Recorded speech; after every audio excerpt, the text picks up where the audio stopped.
Dans un hôpital parisien sous les néons qui grésillaient doucement, une infirmière nommée Élodie chantait chaque nuit pour son patient, Léon, qui était dans le coma. Elle ignorait qu'il était milliardaire et qu'il entendait tout. La lumière pâle éclairait la petite chambre de l'unité de soins intensifs. Il était presque minuit. Dehors, Paris dormait. Mais dans cette chambre, le temps semblait s'étirer, suspendu dans un silence doux. Élodie entra dans la chambre 209, un vieux haut-parleur Bluetooth dans une main et un carnet usé sous le bras. Ses vêtements d'infirmière bleu clair étaient froissés et ses yeux semblaient plus fatigués que la veille. Elle ferma la porte doucement, le clic de la serrure résonnant comme la dernière note d'une chanson secrète. Léon était immobile dans son lit, comme toujours. Le bip régulier du moniteur était le seul signe qu'il était encore là. Ses cheveux noirs, parsemés de gris, étaient peignés en arrière. À 38 ans, il semblait plus vieux, endormi.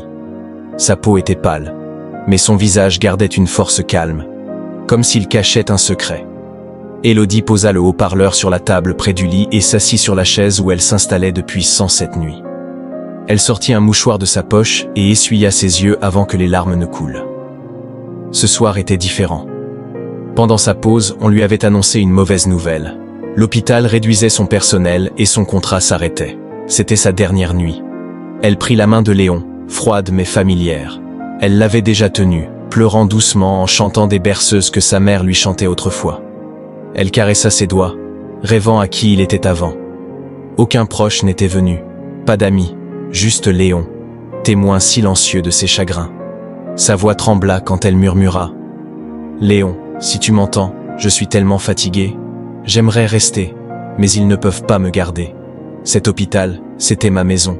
Et toi, tu es le seul à qui je parle sans qu'on me demande rien. » Elle le regarda, espérant un signe, mais ses paupières restèrent closes. Elle repoussa une mèche de ses cheveux et se pencha. « Je vais chanter pour toi une dernière fois, parce que tu le mérites, et parce que j'en ai besoin. » Elle appuya sur le haut-parleur. Les notes douces de Fix You de Coldplay emplirent la pièce. Puis elle chanta.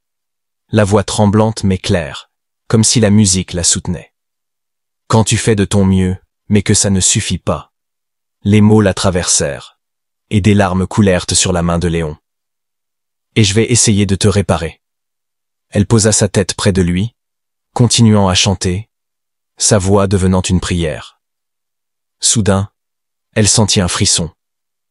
Le moniteur montra un pic dans son rythme cardiaque. Elle fixa l'écran, puis son visage. Rien d'autre ne bougea. Était-ce un hasard?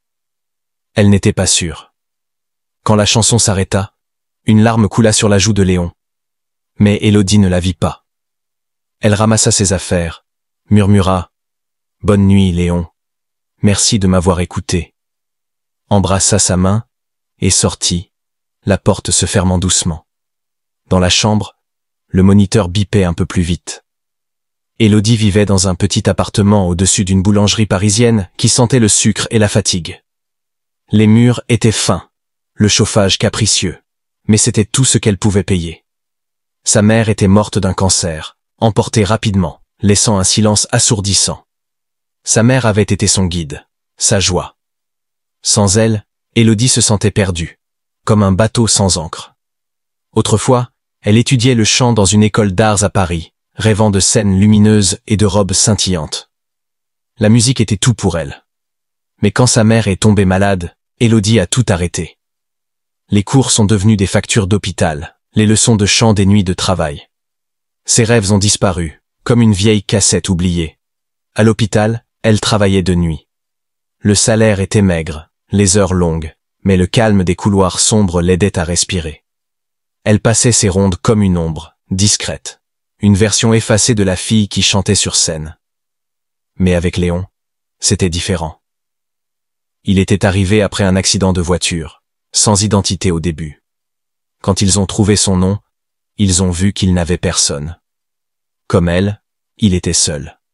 Pendant 4 mois, il n'a pas bougé. Mais quelque chose en lui attirait Élodie. Peut-être son front légèrement plissé, comme s'il réfléchissait encore. Peut-être ses mains, qui semblaient avoir tenu des choses précieuses.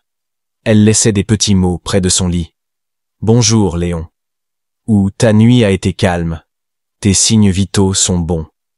Chaque lundi, elle changeait la fleur dans le vase près de la fenêtre. Des tournesols, des marguerites, parfois une rose quand elle avait un peu d'argent. Elle vaporisait un peu de son parfum à la lavande dans la pièce pour cacher l'odeur d'antiseptique. Pour que tu te sentes moins à l'hôpital, chuchotait-elle. Mais c'était la musique qui les reliait vraiment. Chaque nuit, elle apportait son vieux haut-parleur écaillé, celui qui jouait du jazz dans la cuisine de son enfance. Maintenant, il portait sa voix dans la chambre de Léon. Elle chantait pour son cœur, pas pour les applaudissements. Des chansons que sa mère aimait, des chansons qui la faisaient pleurer, des chansons d'une autre vie. Avec Léon, chanter n'était pas un écho du passé, mais un pont vers un futur qu'elle ne comprenait pas encore. Parfois, elle lui parlait. Elle racontait le visiteur impoli de la chambre 24, ou le vieux monsieur de la 315 qui plaisantait avec les infirmières. Elle parlait de la lune, de ses chaussures qui faisaient de mal, ou de sa mère qui lui manquait.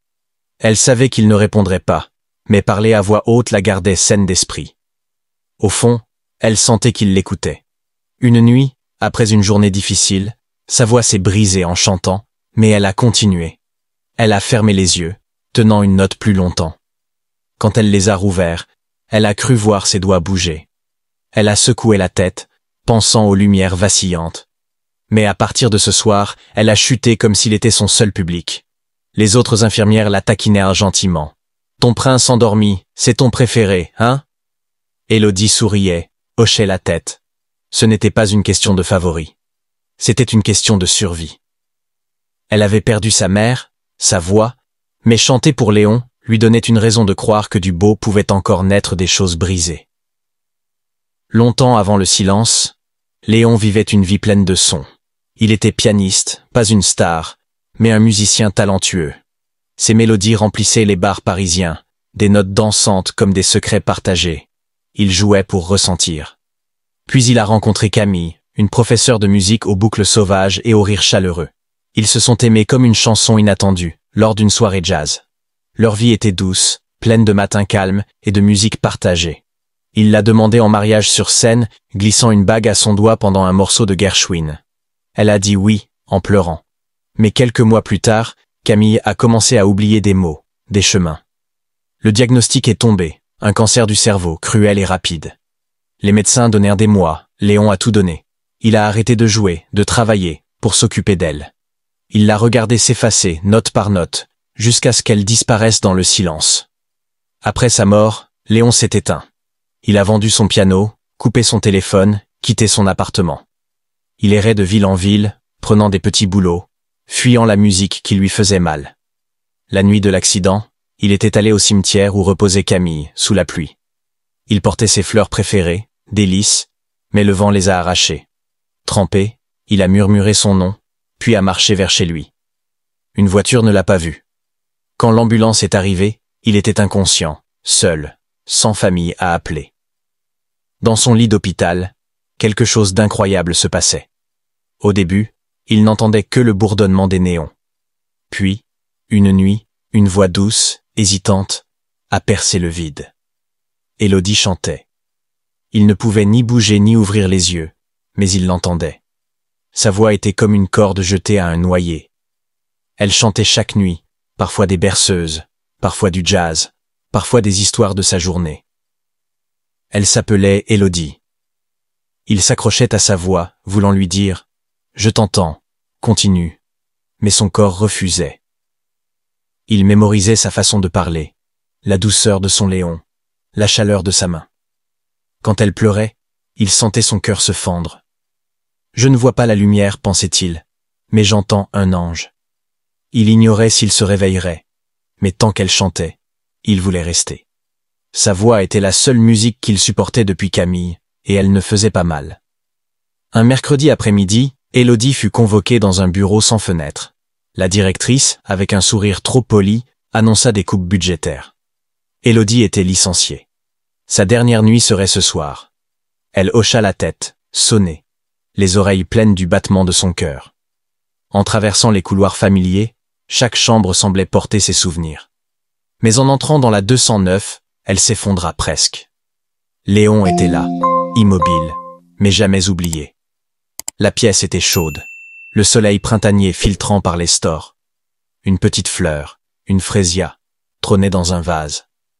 Élodie s'assit près de lui, sortit un mot plié de sa poche. « Merci de m'avoir écouté.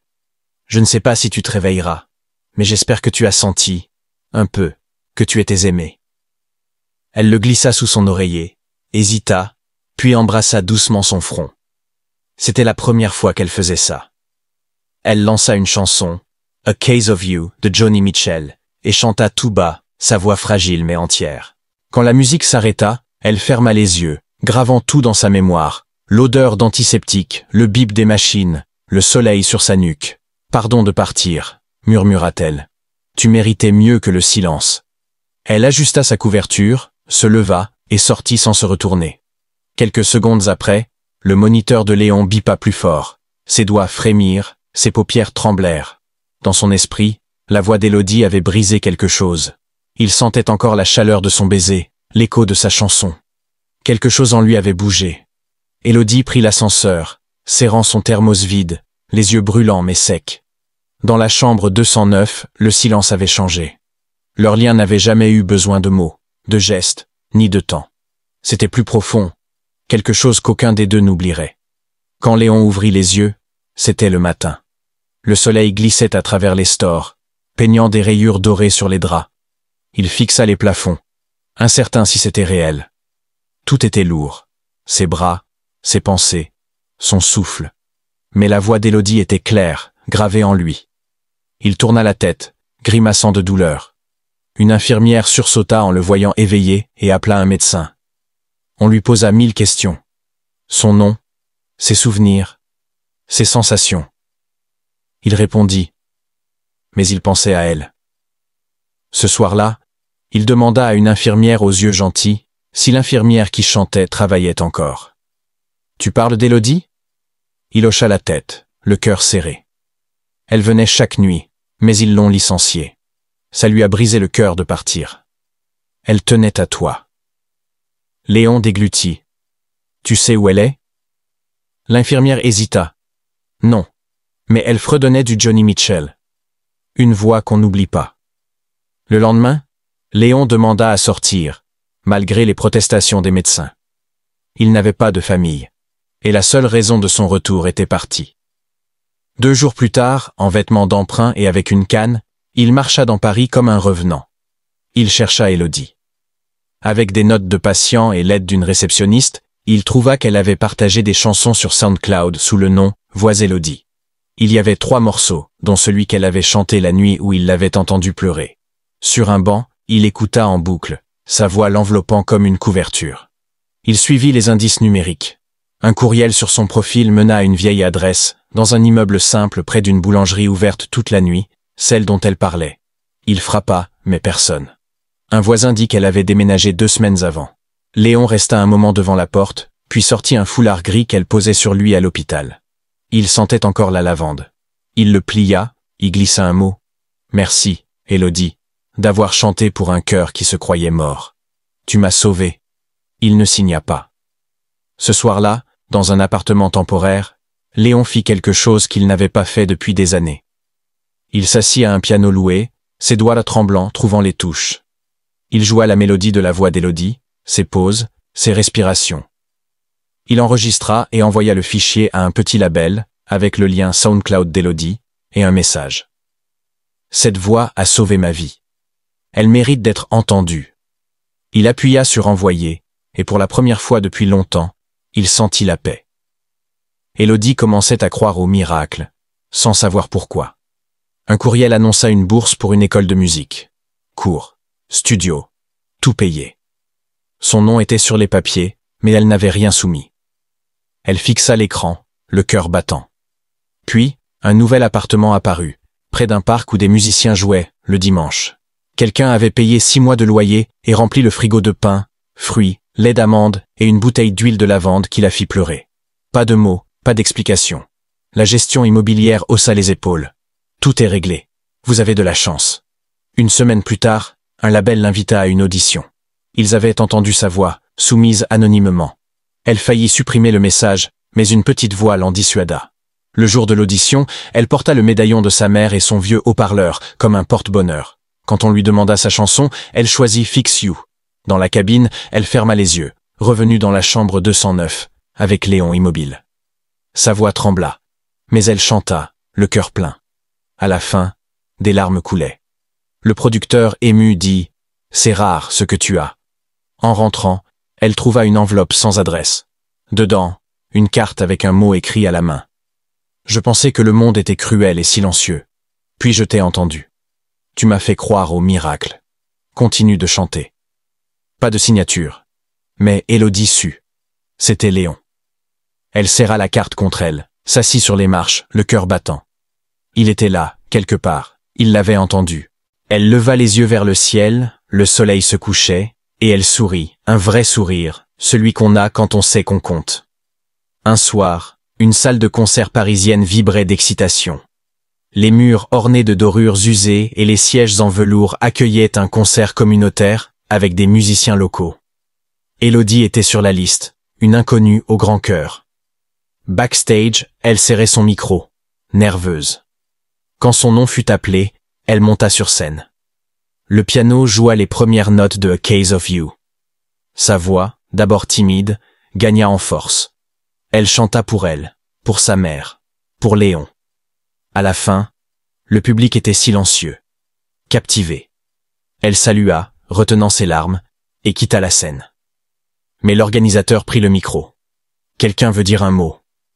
Un homme apparut, marchant lentement, avec une légère boiterie. Élodie se figea. C'était Léon. Ses cheveux étaient plus courts, son visage plus mince, mais ses yeux la fixaient. Il tenait un cadre en bois. « Je ne suis pas là pour un discours », dit-il, sa voix claire.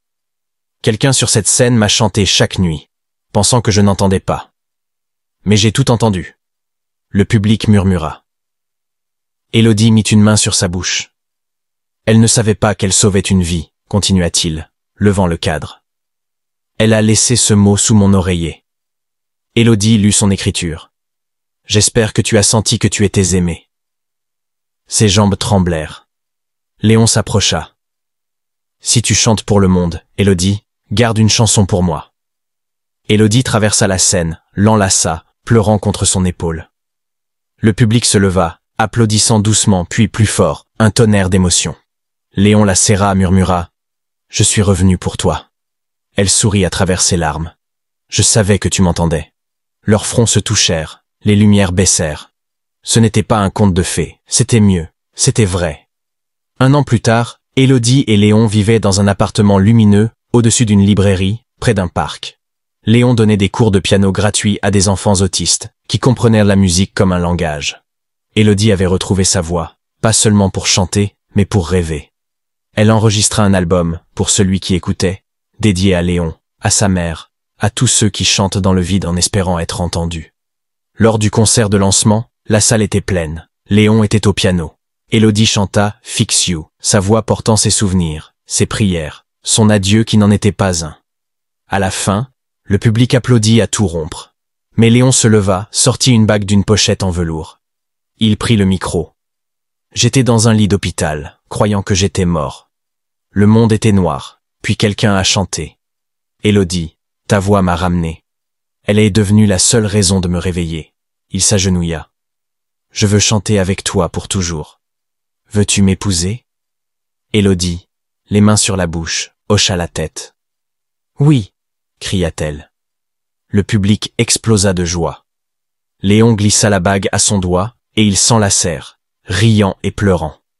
Ce n'était pas une histoire parfaite, née dans la douleur et le silence, mais tissée de musique, de bonté et de la croyance que même les choses brisées peuvent trouver l'harmonie. De la chambre d'hôpital au feu des projecteurs, l'histoire d'Élodie et Léon devint une preuve du pouvoir de la gentillesse, de la force de la musique et de l'amour qui nous trouve dans l'obscurité.